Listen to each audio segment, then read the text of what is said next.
Mradi huu ulipokea fedha Juni 30, 2024 kiasi cha zaidi ya shilingi milioni 580 kutoka serikali kuu kwa ajili ya ujenzi wa shule ya amali ya Nandanga Sekondari, lakini mpaka sasa mradi haujakamilika, huku sababu kubwa ikiwa ni fedha kwa ajili ya mradi zimekwisha, kama inavyobainishwa katika taarifa iliyosomwa na mkuu wa shule hiyo Tadei Chundu.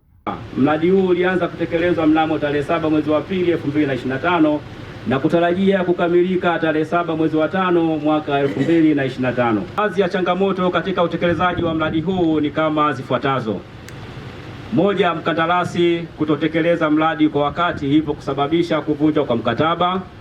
Mbili, ucheleweshwaji wa vifaa kutoka kwa wazabuni. Na tatu, kuisha kwa fedha zilizokuwa zimetengwa awali. Naye mkuu wa wilaya ya Momba Elias Mwandobo amesema baada ya kutilia shaka mwenendo wa mradi huo, walimwagiza mkurugenzi kufanya ukaguzi wa ndani. Hata sisi kama kamati ya ulinzi na usalama kwenye mradi huu tuna mapungufu fulani ambayo tuliyagundua na tuliyatilia mashaka. Kwa hiyo tulimwelekeza mkurugenzi mwelekeze mkaguzi wa ndani afanye special audit.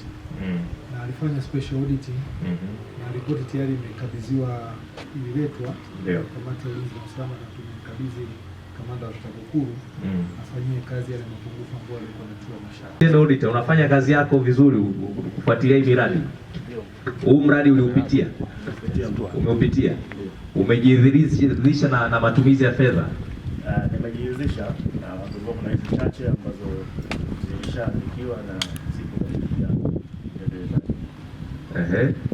Fedha hizo tumika zimetumika vizuri, milioni 500 zote na ngapi? Kulikuwa kuna issue mbili. Issue ya kwanza ilikuwa ni material ambayo ilinunuliwa hapa ilikuwa ni mingi sana kuliko material ambayo ilikuwa kwenye PQ. Ikaongeza cost kama milioni 50. Pia kulikuwa kuna bidhaa ambazo zilikuwa hazijafika. Zilibaki za milioni 10. Kutokana na hali hiyo, mkuu wa mkoa wa Songwe Jabir Makame ametoa maagizo kwa viongozi wa halmashauri.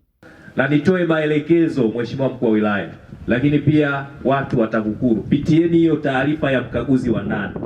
Dosari zitakazojitokeza, kama kuna uzembe wowote ambao umefanyika, kama kuna matumizi yoyote ya fedha za umma, hatua ziweze kuchukuliwa.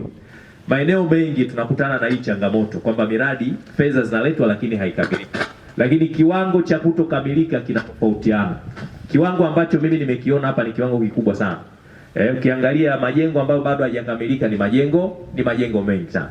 Na mwaka huu tungekuwa na matarajio kwamba wanafunzi hapa wameshaanza kuripoti kwa ajili ya kuanza kusoma. Lakini kwa sababu tumechelewesha mradi, maana tunaendelea kuwacheleweshea wananchi kuweza kupata huduma hii ya elimu ambayo makusudio ya serikali ilikuwa ni kuwasaidia watoto wetu waweze kupata elimu.